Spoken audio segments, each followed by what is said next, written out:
Welcome, I'm Paul, this is Dave. Whoops, sorry Dave. Today I have 14 Glitch in the Matrix, paranormal, and creepy stories. Got the whole gamut. Let's get to it. Case file 3086, written by PM Amateur Boobies. The Lilac Fog. A friend got invited to a wedding. I needed a ride because it was a few states away. We drove down on a Friday, wedding Saturday, drive home Sunday. We knew we were going to drive home over the night, so we took a nap during the day for a few hours. It was a little after 9 that night when we left. It was about 20 minutes later on the highway, we came up on this lilac-colored fog, like real light purple, light pink color. It looked weird, but not unnatural, really. I remember slowing down as we came up on. We looked at each other a few times and saw another car come out from the side of the fog cloud. We said "Fluck it, windows up and run us through it." We passed through it in under 10 seconds, share a weird look with each other, and off we continue. I can still remember and recall a lot of details from our drive down, but neither of us really remember that drive home at all. We both have the same memory of sorta waking up in a parking lot in our home state.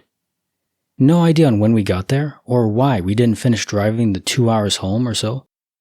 We both remember 3 or 4 gas station stops we made, and we can remember conversations we had while we waited, or at a rest stop we stopped at for a bit.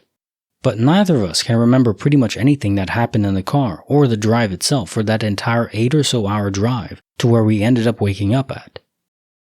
Yeah, whenever there's fog involved, I always think about the movie The Mist, based on the book of Stephen King. Really atmospheric and a terrible ending. I mean, terrible in the sense of what it makes you feel. It's well written, very well. Perhaps this fog was a kind of test from the military. Maybe it was intended to disorient people. Maybe erase memories or suppress memories. It'd be pretty useful, actually, if you think about it. Some kind of gas that would make you not remember what happens, though in the moment you're still present. Case file 3087, written by XX Series XX. Choking on a future fire. I've had strange things happen to me most of my life. One example I can remember that was really strange but witnessed by at least 24 other people happened when I was in college. I was a sophomore living in my fraternity with about 30 other guys and our grandmother-like house mom who had her own apartment on the first floor. One night, around 1 a.m., I woke up from a sound sleep, choking on heavy smoke. I ran all over the 3-story house with a full basement and checked everywhere for a fire. I even woke up the poor house mom. Nothing there, no fire anywhere, and only I smelled smoke. No one else I woke up smelled anything. They thought I was having a nightmare. The next night, the same thing happens. I go through the same activity, waking up a bunch of guys and the house mom. Again, no fire anywhere, and they all attributed it to a nightmare, although I know I wasn't having nightmares. Next night, the same thing all over again. Now they're getting annoyed with me. Next night, I slept soundly all through the night. I was the very last guy out of 30 to wake up. When I did, all the other guys were very troubled. Everyone and I could smell smoke. The fraternity house just a block away from us had a bad fire around 1 a.m. 1 or 2 students even died. My friends all looked at me and asked how could I have slept through it. There were fire trucks, smoke everywhere, and sirens blaring all night. None of it woke me. We never spoke of it after that, but all my fraternity brothers knew I was trying to predict something, but I didn't get it accurate.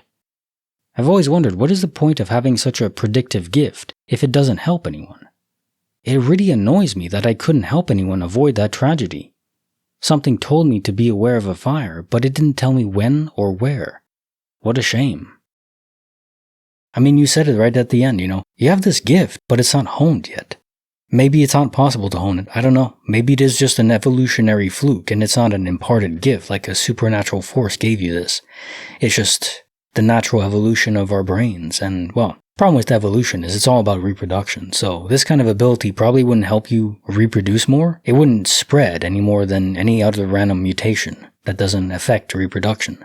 So evolution is probably the wrong word, but it's a mutation, most likely. So It's up to you to try to figure out how to hone it and apply it. And if you can't, it's not your fault. There's no guidebook on this, on how to activate your superpowers. Case file number 3088, written by Killer Jebby. 4 letters. I didn't believe in ghosts or anything like that, until one night I played a Ouija board with some friends and kept getting a specific 4-letter name. Fast forward about 2 months. So I've had a couple random things happen. At work, I had an entire shelf that was anchored in fall. TV randomly turned off while I was watching it. I didn't really think much of it. One night I was asleep. My room is upstairs in my house, and my girlfriend had already gone home. I felt something crouch down onto my bed and start whispering into my ear. Nothing understandable to me anyways. I was freaked out, but I waited roughly a week to tell my girlfriend about it, and when I did, her eyes went wide because she had stayed up the night previously. It sounded like someone was walking up the stairs and started trying to turn the knob. I keep my door locked, and she thought it was a potential burglar. She woke me up that night and just said someone was outside so I would check. One of my friends who is a Mormon elder and I think a priest came and blessed the house, and then we burned sage, hung sage, and salted all the windows. Haven't had anything happen since. Case file number 3089, written by Anonymous. Lightning over the dead shore. I took a trip to a small beach town on the East Coast with one of my best friends. One night, we decided that we wanted to take a walk on the beach because it was a landmark of some sort a ways down on the beach. So we started our walk, which was going to be about an hour. There was literally nobody on the beach because this wasn't a super touristy town, so it was very creepy, and about 20 minutes later, we started to see lightning and hear thunder in the distance. We ignored it and kept walking. Not long after that, my friend and I started to get the subconscious feeling that we were being watched and followed. We decided to turn around and head back to the beach house because I knew something was off. We get back to the Airbnb, lock all of the doors, and go to sleep. The next morning, when we turn on the news, we're in shock. 2 dead bodies were found on the shore, murdered, exactly where we were walking. I knew that if we would have kept going and not turned around, it would have been us, most likely. Trust your gut. That's literally just my motto. I guess it's a pretty common saying, but just get it imprinted on your shirt or whatever. Just trust your gut. It's right way more often than 50-50. Case file number 3090, written by Jaden Ruffle. The Emergency Tree. My house is next to a patch of woods that are about 6 miles thick. The patch is surrounded by neighborhoods, so it's common to see people on walks within the trails inside it. One afternoon, I went to do my usual thing, which was sitting in a particularly comfortable tree and reading. It was a Saturday, which is usually the busiest day for the area. Usually there's people going all around the place. And that was true up until maybe an hour into my book. I took a moment to look around, only to notice how quiet it was. I didn't hear anyone at all, which is very unusual. I kind of assumed it was just momentarily. I found myself waiting for someone to be in any way audible. I sat there for 2.5 hours and didn't hear anything whatsoever. At this point, I was feeling kind of creeped out with just how abandoned everything felt. I hadn't been paying attention to my phone, which I left on the floor near the tree, along with my lunch. I climbed down from the tree to pick up my phone. I had at least 40 missed calls and countless text messages from my family. But what really caught my attention was the emergency alert. My stomach dropped once I read it.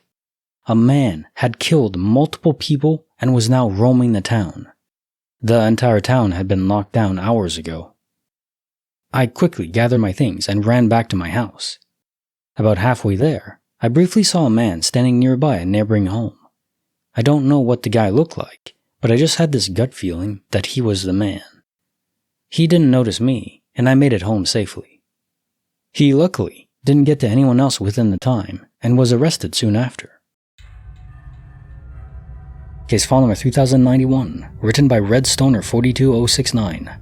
Across the Fallen Log.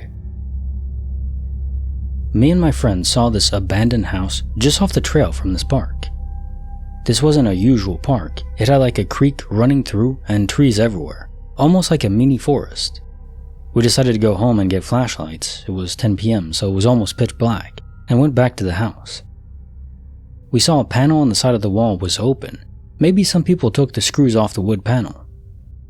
I don't know, but we decided to keep in mind we're both 15 at the time, so we were very dumb.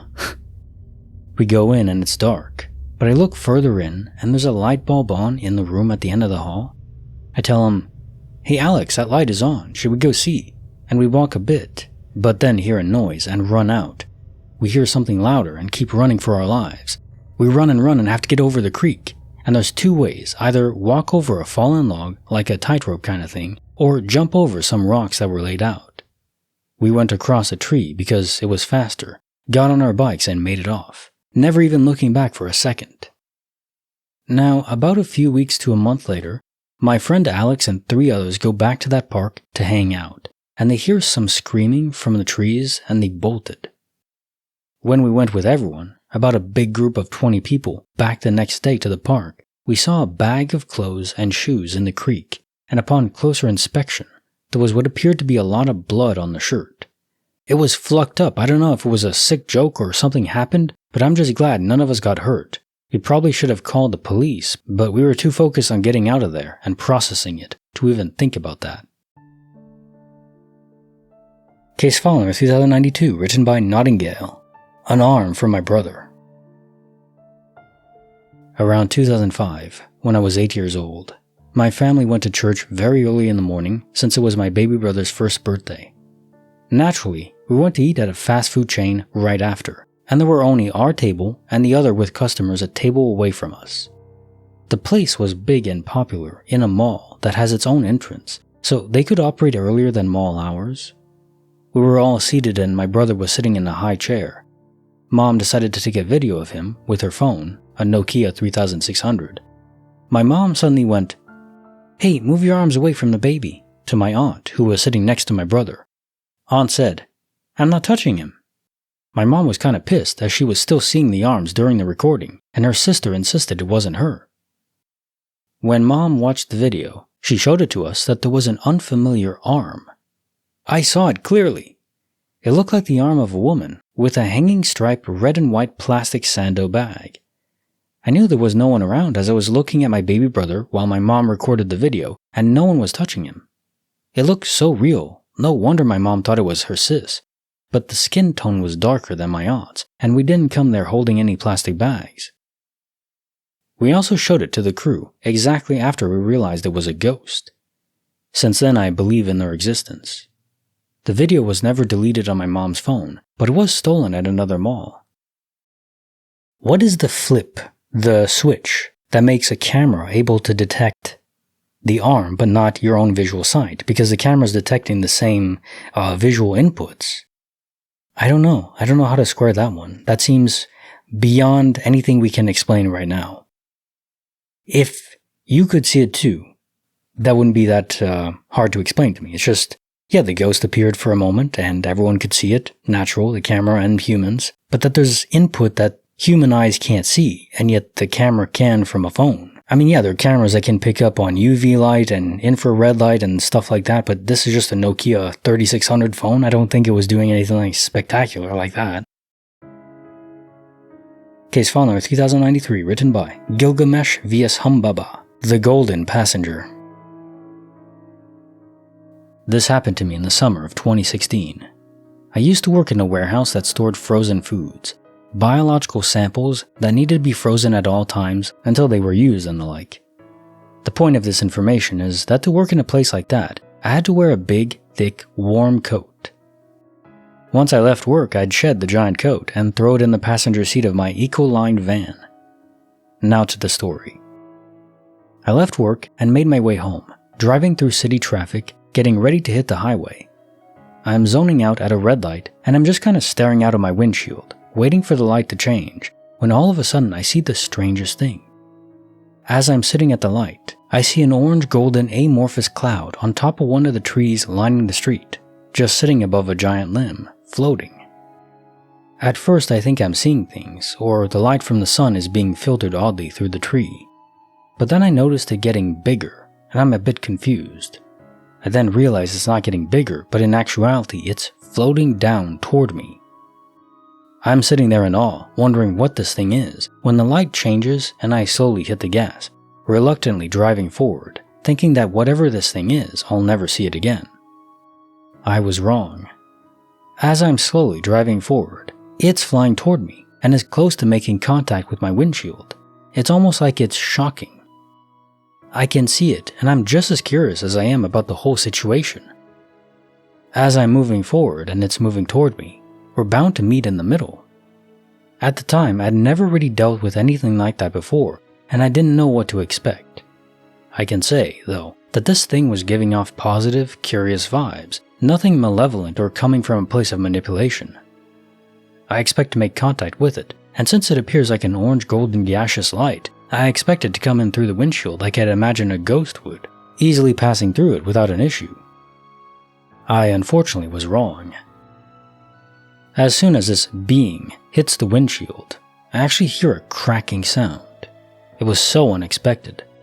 I heard a loud crack as it made contact.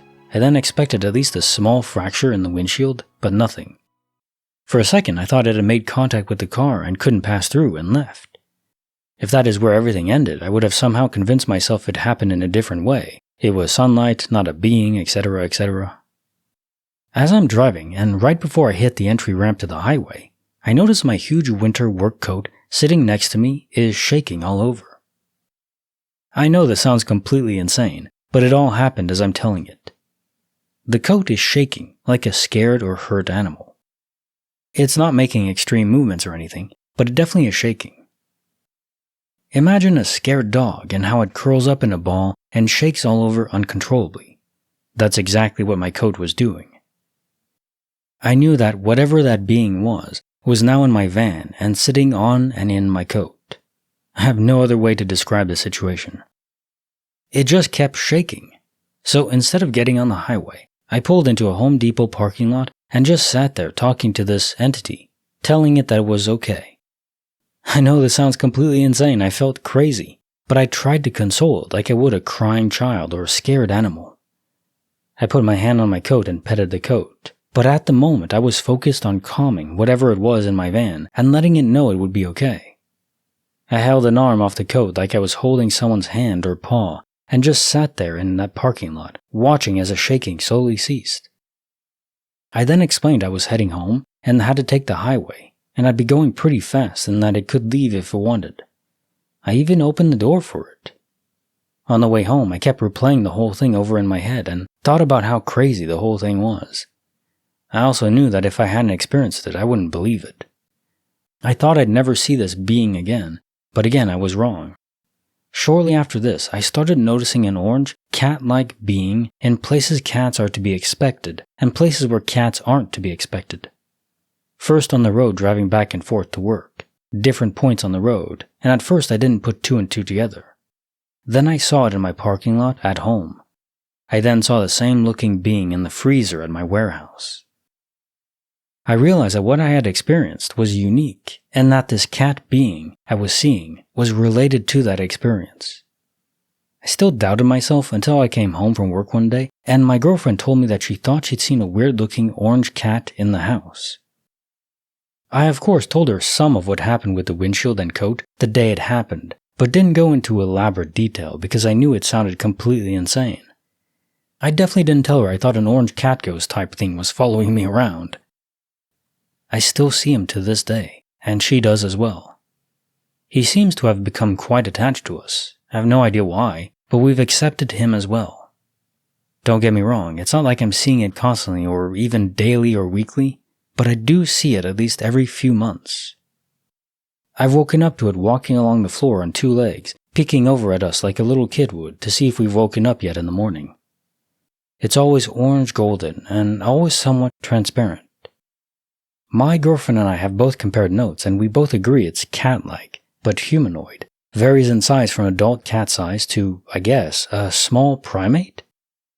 Golden orange with 2 or 3 black tabby cat-like stripes that circle its belly and back. Sometimes it looks completely like an orange and yellow tabby with 3 black stripes, while at other times it's definitely more humanoid with cat-like traits. It's always small though, cat size to toddler size. Even when we don't see him, we know he's always close. I have no idea what he actually is, but I think he's a type of puka. I also consider him family now. At first I thought I was losing it, but when my girlfriend saw him too, I felt better knowing that there was some substance to this being, and it wasn't because of some mental disorder. It's never attempted communication as far as vocally or telepathically. It gives off a vibe for sure, though, and I can pick up on it rather quickly. I've never been fearful of it. Like I said, we think of it as family. After my experience with it, I started researching and reading about the fae, animal spirits, ghosts, etc., trying to figure out what was going on. I don't really share the story with anyone, and in fact my girlfriend is the only one that knows the entire story. That is until now. And in case anyone is wondering where this happened, in Kansas City, Missouri. Thanks. This is a very sweet story, and it harkens back to the idea of the question of, do pets and animals have souls? And I think, yeah, some of them do. Much like humans, it's just not all of them. There could be placeholders, creations from the simulation that exist to fill out and pad the world, but there are real players too. And makes you wonder, can you actively choose to become a pet in the real world? You just load in, like, do you want to be a human? Do you want to be an alien? Do you want to be a cat, a dog, and so on and so forth? I wouldn't want to be an animal that is being farmed or anything. Hopefully those are all placeholders. I don't know. But yeah, okay, so pets, some of them have souls. And in that case, if they die, they could leave behind an imprint just like we do. In that case, and yeah, this could just be a golden imprint.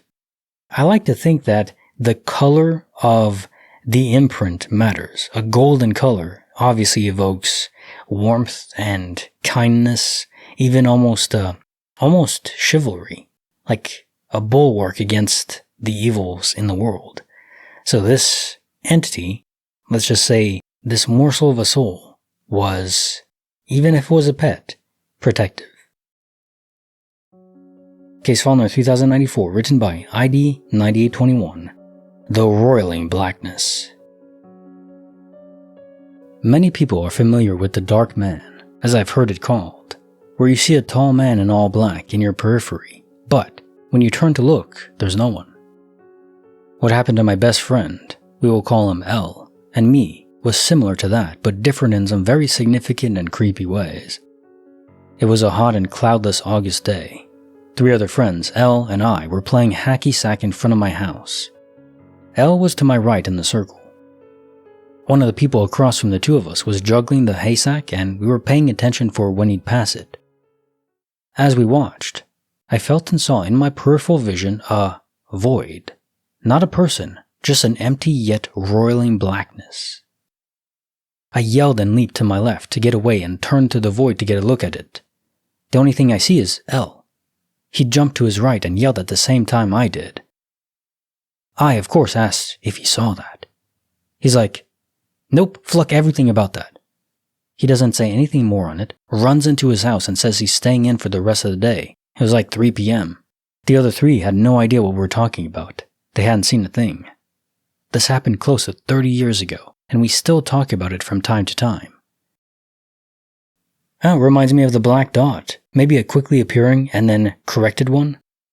The black dots could be aberrations of space-time and the simulation, but I imagine much like cancer, they can be corrected and are corrected very quickly, but maybe not always so quickly that you can't perceive them briefly. Though I don't think this has anything to do with the theory or the folktale of the Dark Man. Case file number 3095, written by Nims Oz, Concrete and Miracles. Me and my friend B were in our last year of high school, and that day our teacher hadn't come to class, so we were just hanging out outside. There were these tables made of concrete, and I decided to take a nap there. You know when you just lay on your arms, but I forgot my glasses were in my shirt pocket, so when I woke up, they were totally messed up, like the lenses were dragged across concrete, which sort of happened, due to the rubbing against the table. I recall freaking out because these were extremely expensive. My friend saw them too, and was just messing with me, because my mom would end me. Needless to say, I didn't tell my mom and just went with my life with crappy vision and scraped glasses. Here's the thing. I don't know how long after it happened, but one day I was messing with my glasses and noticed there were no scratches. It was like it was brand new. So I FaceTimed my friend and she agreed with me that the glasses had been indeed flucked up before, and she was kind of freaked out when I showed her how they look now. I was sitting at the concrete table again. Case file number 3096, written by IHOP Holocaust. The twinge in my chest. In the 7th grade, my grandma, who had dementia, was kind of nearing the end of her life. We all knew it was going to happen within the next year or so. She was 93 and had a good run, just wasn't up and about like she used to. I was in a school assembly at about 9:30 a.m. I just remember getting a weird twinge in my chest, and had the thought, it's time. I shot up and ran to the principal's office and asked him to use the phone because my grandma is about to die. The principal and I were well acquainted. I was a troubled kid and I spent a lot of time in detention with the guy. I'm guessing my face or voice was enough for him to not inquire, because he just handed me the phone. My mother had been staying with grandma, making her meals and cleaning her up. She answered the phone, typical, "What's going on now, honey?" I cut her off and told her to check on my grandma. The phone was silent for the longest minute of my life, and when my mom spoke, there was a long sigh and pause. I just watched her take her last breath. She's not with us anymore. My grandma was an amazing lady and had a huge impact on my life. We spent a lot of time together and were very close, so to me, it makes sense that I had some sort of feeling she was departing. Spent the rest of the day in her room waiting for the folks from the morgue to pick her up. Case file number 3097, written by Nyler Pyler, Scooting in the Dark. About 3 years ago, my friend invited me to help watch his uncle's place, as his uncle traveled occasionally for work. This place was like an hour outside of our medium-ish city, so honestly it was a nice getaway from civilization during a really stressful time, so I excitedly said yes. After I arrived, he told me he only invited me because he'd been hearing crap move in the house for the last 2 days. I took a look around the place and it was certifiably creepy. The nearest houses were almost out of eyesight, and there was a graveyard across a field way past the backyard. While playing games that night, we heard something in the kitchen move, and we both went to investigate. We didn't see what moved, but while we were both kind of scanning the kitchen, we both saw at the exact same time a toolbox just scooting along the floor. It was one of the strangest things I've ever experienced, and I've thought really hard about how it could have rationally happened. We sardined it for the next 2 days, and he never watched that fucking place again. Case file number 3098, written by One Fell Swoop, 70. The Empty Hand. Last year, while I was a passenger in my girlfriend's car, I had my jewel in my hand as I was talking, and when I finished my sentence, I noticed it was gone. I don't remember dropping it or putting it down, and when we reached our destination, we both felt around under the car seats and couldn't find it. I was wearing basketball shorts with no pockets, so I could not put it in my pocket. It was rainy, so we never put down the windows. Well, I've got about a dozen jewel devices, so it was no big deal, except that we were both just mystified by its disappearance because she clearly remembered seeing it in my hand. We shined flashlights under the seats, took out the floor mats, vacuumed the interior, but it never showed up. Now, I've dropped these things between my car seats before, and a lot of times it ends up in the grooves of that metal rail thingy that your car seat is attached to. We checked those, and it wasn't there either.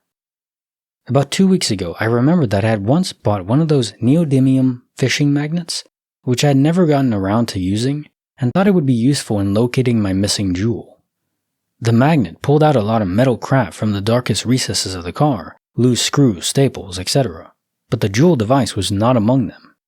It was as if it vanished right out of my hand without either of us noticing it. DOPs, when they happen in real time, when you're actually holding the object, that's the most fascinating and of course the rarest event.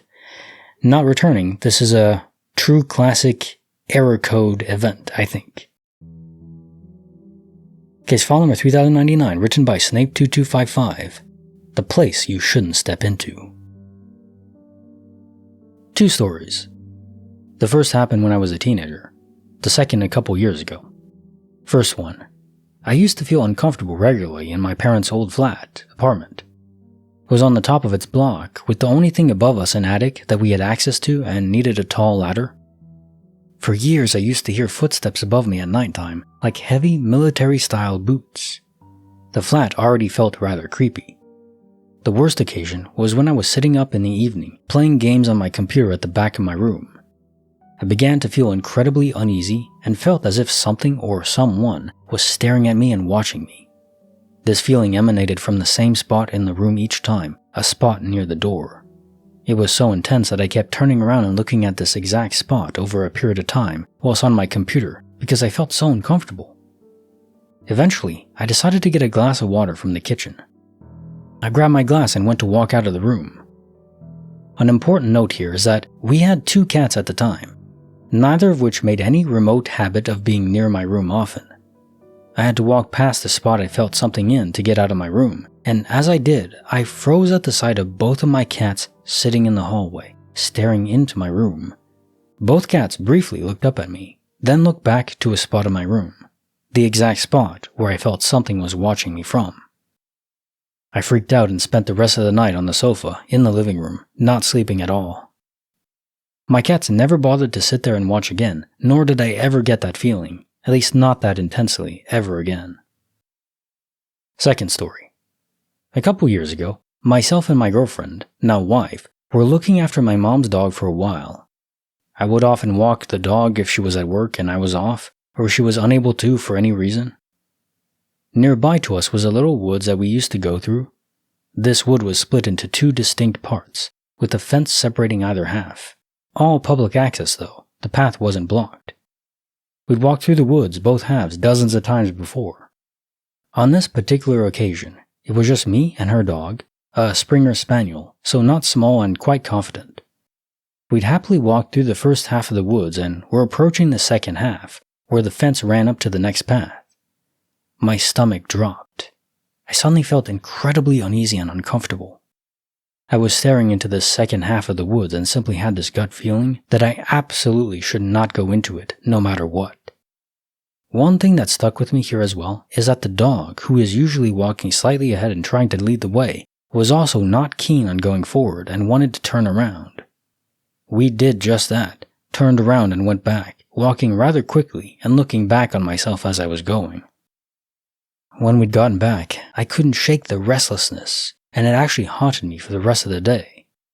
I felt fear and paranoia for the entire day, to the point where the paranoia made me skeptical of my own girlfriend that evening when I was trying to sleep, as if she was planning to physically hurt me. I don't know why, and I couldn't shake it at all. I eventually got to sleep, woke up, and was all fine. That sickening feeling had gone. The next day in the woods, that feeling wasn't there.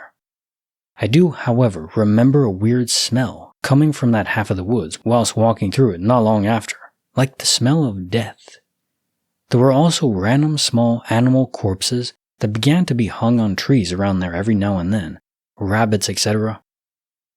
It was a horribly strange sensation and one I'd be happy not to experience again. It felt like danger in that I had to get away, and I'm very glad I trusted my gut.